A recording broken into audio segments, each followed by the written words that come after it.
Transmissions detected. Kill them all.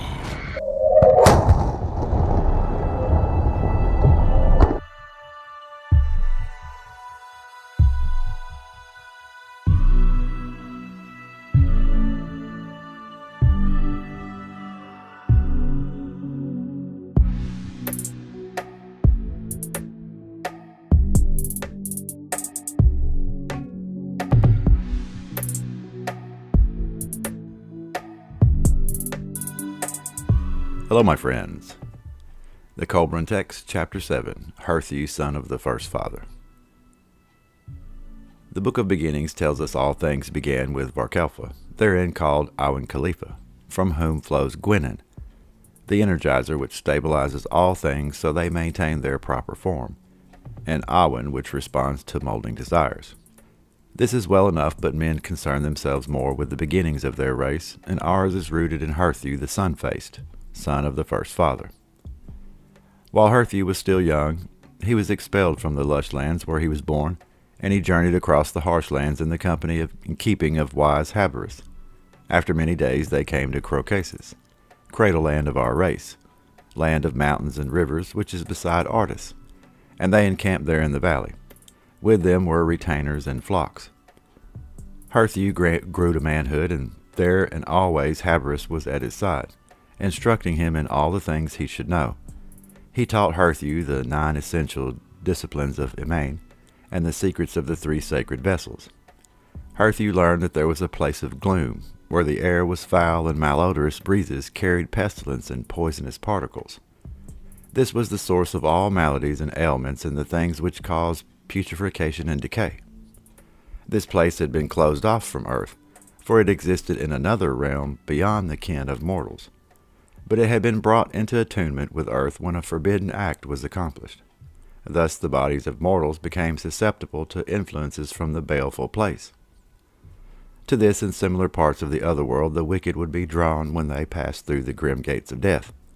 But Habberus taught a different conception of wickedness, one where lack of effort, indolence and indifference to duty and obligations, the taking of the easy path, were just as wrong as actual deeds of wickedness. He taught that men reach the true goal of life by transmuting lust love into true love, that true victory is gained only over the defeated bodies of their vanquished passions and baser selves. These and many other things were taught by Habberus, but many of his teachings displeased the people of Crocasus, who were then as they were before Herthew's forefather was led away. So Habberus concealed many things from them and taught by simple tales things within their understanding. He taught them the mysteries concerning the wheel of years and divided the year into a summer half and a winter half, with a great year circle of 52 years, 104 of which was the circle of the destroyer. He gave them the laws of weal and woe and established the folk feast and harvest tide and seeding tide. He taught them the ritual of Ulisidui. Not sure about that one. But Habberus instructed Herthew in the ways of the other world. He taught him concerning the 3 rays from the central invisible sun, which manifests all things, upholding them in stability and form. Also concerning the oversoul, which filled everything in creation, as the soul self filled the mortal body. The soul self, he declared, would develop from mortal sensitivity and feeling transmuted into divine sensitivity and feeling, through suppression of the baser instinct within mortals. It was strengthened by development of feelings of love between man and woman, and between these and their kindred, by the appreciation of beauty and devotion to duty, by the development of all qualities that pertain to humans and not to animals. Herthew learned that the soul self is quickened by soul substances outflowing from the Godhead, that the strong soul is transformed and molded to the soul's desire, but the weak soul is not its own master. It is flabby, unstable, and is pulled into a state of distortion by its own vices. In the afterlife there is unbounded joy for the entry of a noble soul. It will glow with splendor and stand out proudly. The mean soul of the wicked is dull-hued, twisted, and drab, and being drawn towards its own compatible state, it shrinks into the dark places. When Herthew had barely crossed the threshold of manhood, black-bearded spearmen began to ravish the borders of Crocasus, and Idelvar, king of that country, called his fighting men together, and when word came to Herthew, he prepared to depart. But Habberus bid him to stay a while, for he was unprepared for battle. Then Herthew prepared a strange fire of stones, unlike any fire seen before.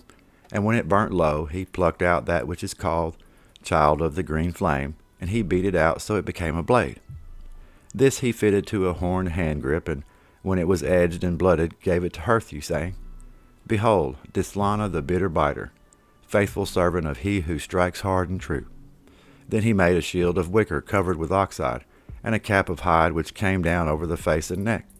So equipped Herthew went to the encampment of Idelvar, taking 8 fighting men with him. In those days men fought with hand-thrown spears and clubs, with flung stones and sticks sharpened by fire, and waited. But they did not close in the battle clash. So when Idelvar saw the battle blade of Herthew, he wondered, and it passed his understanding. But when he saw Herthew close on the battle line, and the foemen fall before him, he was amazed. No man about the king could understand the making of such weapons, offspring of fire and stone. But Habris made others, and Herthew became the king's right-hand man, and the first hero of the noble race. The king offered Herthew his daughter's hand in marriage, but Herthew declined, saying, The days of my manhood are not yet fulfilled. When the war-filled days had passed, Herthew withdrew to a place where Habris made the bright battle blade, and already he had taught the mysteries of their making to others, sealing their mouths with magic.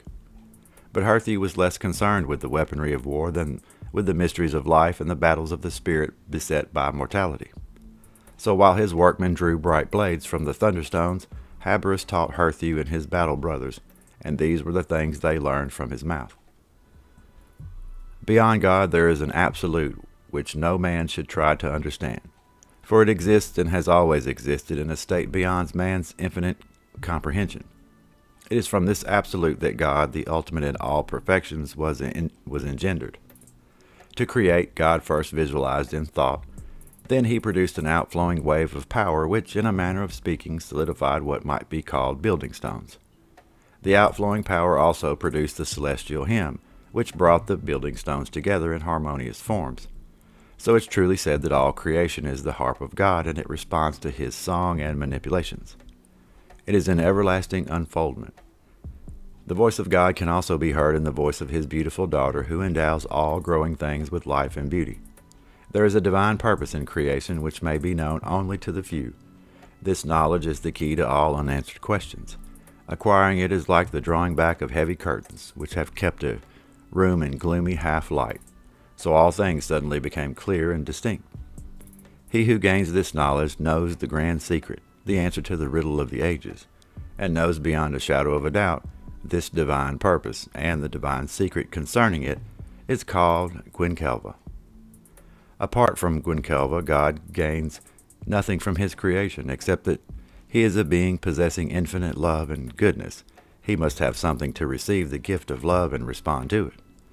Even among mortal beings, who is there that could find satisfactory fulfillment in self-love? Also, he needed something wherewith he could contract himself, some medium wherein he could perform, and this is creation. Creation is also, for mortals, the school of life, the training ground for godhood. There are 3 circles of reality, 3 realms, 3 stages of existence. They are heaven, where perfection visualized on earth may be realized and desires and ideals materialized, where hard-striven for aspirations are attained. It is the place where all the properly developed spiritual potential latent in man reaches maturity and fulfillment. Earth, the place of training, development, and preparation, the testing ground, the battlefield where men discover their true natures when confronted by life's challenges, contests, and contentions, where competition and controversy are the rule. It is here that aims and objectives are conceived and thought out for realization later in the proper place. It is a starting point, the beginning of the journey. It is here that the proper road must be wisely chosen. Then there is the realm of the misty horizon, the intermediate place, the place of spirits, where those above can commune with those below, and where free spirits wander within their limitations. These things which Habris taught in those far-off days have been rewritten in transmission to accord with our understanding, but it is unwise to voice them in these troublesome days, when words become snares to entrap the unwary. Now Idelvar desired to learn the secret of the bright blade engendering thunderstones, but no man who came with Habris or labored for him would disclose any part of it, and the king was afraid to put them to the test. So having thought the matter out, the king sent for his daughters and told them what he expected them to do, for he had devised a plan to learn the secret. Then he sent an invitation to Herthew and Habris. When they arrived at the king's encampment, they found a great gathering in their honor, and the king's daughters favorably inclined towards them, one smiling upon Herthew and the other upon Habris, who was at the age of hoary-headedness.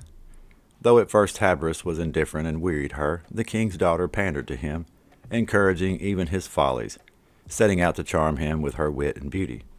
It was no great length of time before her womanly wiles ensnared the heart of Habris, and though he was almost ripe for the surrender of secrets, the damsel's efforts had taxed her, and the game became tiresome. So there came an evening when she could not endure his company. In the midst of the merrymaking, when the ale bowls had made many rounds, and the sound of song and story was at its height, she slipped away with a young battleman who attended upon her father. Many who sat among the benches saw this, and whispered to one another, nodding knowingly in the directions of Habris, who was not unaware, though he appeared to have drunk to his capacity. Habris had learned to love the young woman, so he was sorely heart-smitten, but within himself he knew the tree of winter love only bears only winter fruits. Yet he made excuses to himself for her, thinking perhaps it was just some girlishness with no more weight than a floating feather, nothing of serious import, for it was true the merrymaking was better suited to the natures of men than the natures of women. Maybe he thought it's just an innocent indiscretion. So when the day came to its fullness, and those who had made merry went heavily about their tasks, Habris approached the king and asked for his daughter's hand in marriage. He said, "Your daughter Clara has delighted me with her winsome ways. She has charmed me with her gaiety and beauty. She has displayed much pleasure in my company. Surely I have not misread the signs."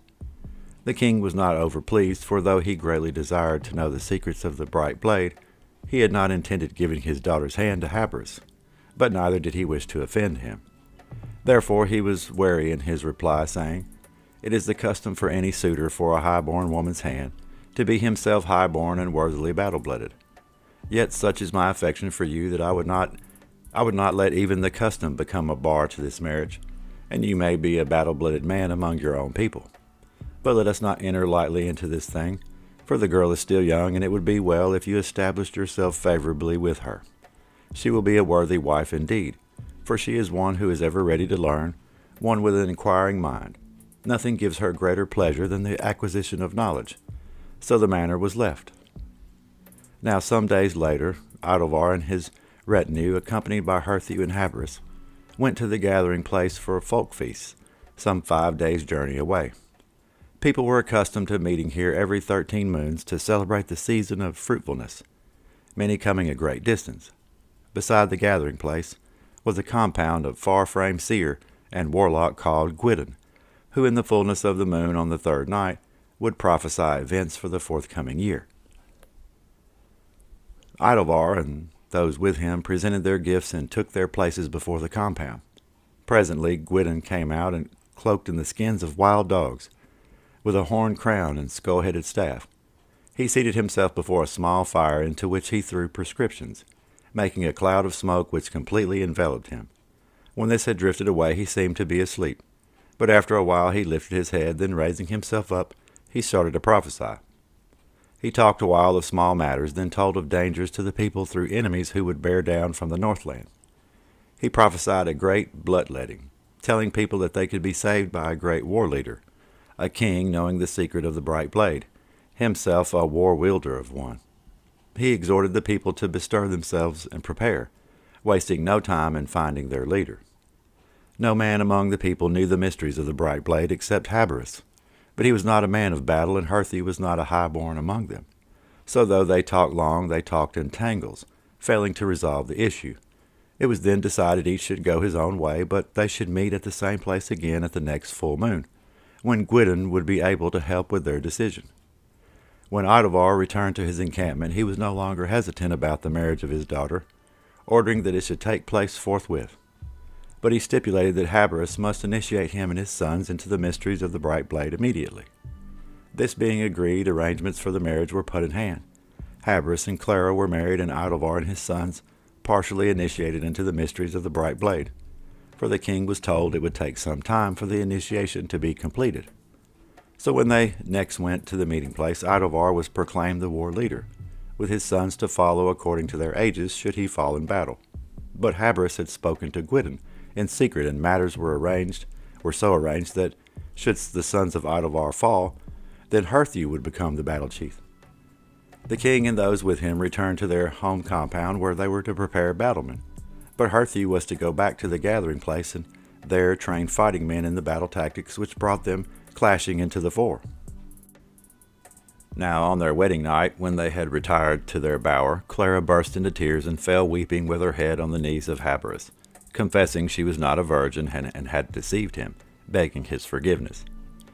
Habris raised her up and said, "Even the wisest of men becomes a fool when his heart blinds him to reason. The older the fool, the bigger the fool." He did not question her regarding love, for he knew she could not love and deceive him. She had given her heart, and with it her virginity, to another. Yet he made an excuse for her to himself, thinking that she had not willfully deceived him, but had acted out of the duty to her father. Also, truly loving someone and wishing to demonstrate that love, she necessarily had to sacrifice the happiness and content, the self-respect of her husband-to-be. The choice had been hers to make. It is ever so. Habris asked if her father had known how things were, and she said, "He suspected, for I am not his daughter."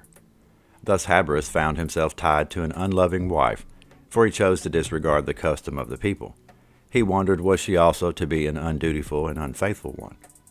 A woman reserves herself for her husband, or she does not, according to her marriage criterion. A woman reserved for marriage is one unlikely to be unfaithful. A woman easily come by before marriage is no less attainable afterwards. For if she says love is the criterion, then she measures by something unstandardized, which may figuratively vary from 1 inch to a mile.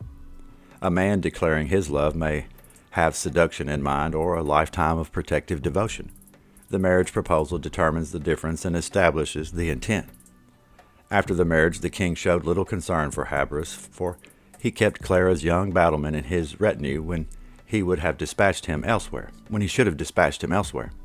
Nor did Clara maintain the restraint and decorum which dignifies wifehood, except in their outward manifestations, which is no more than a deceptive crust disguising the polluted love beneath.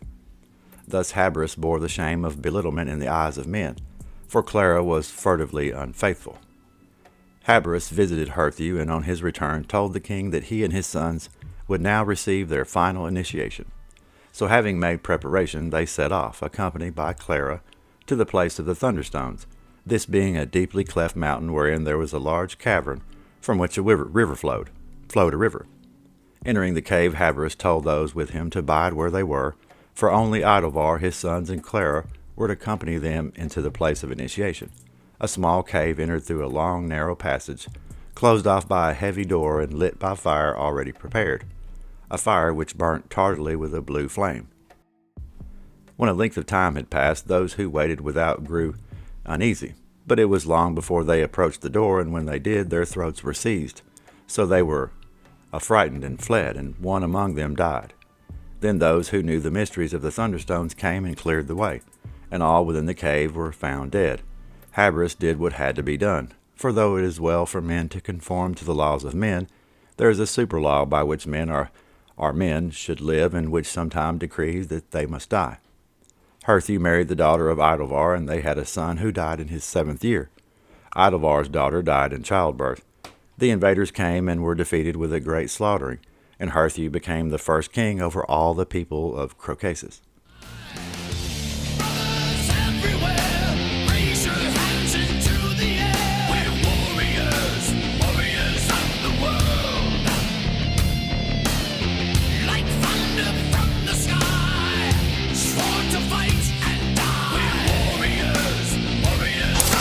Sorry.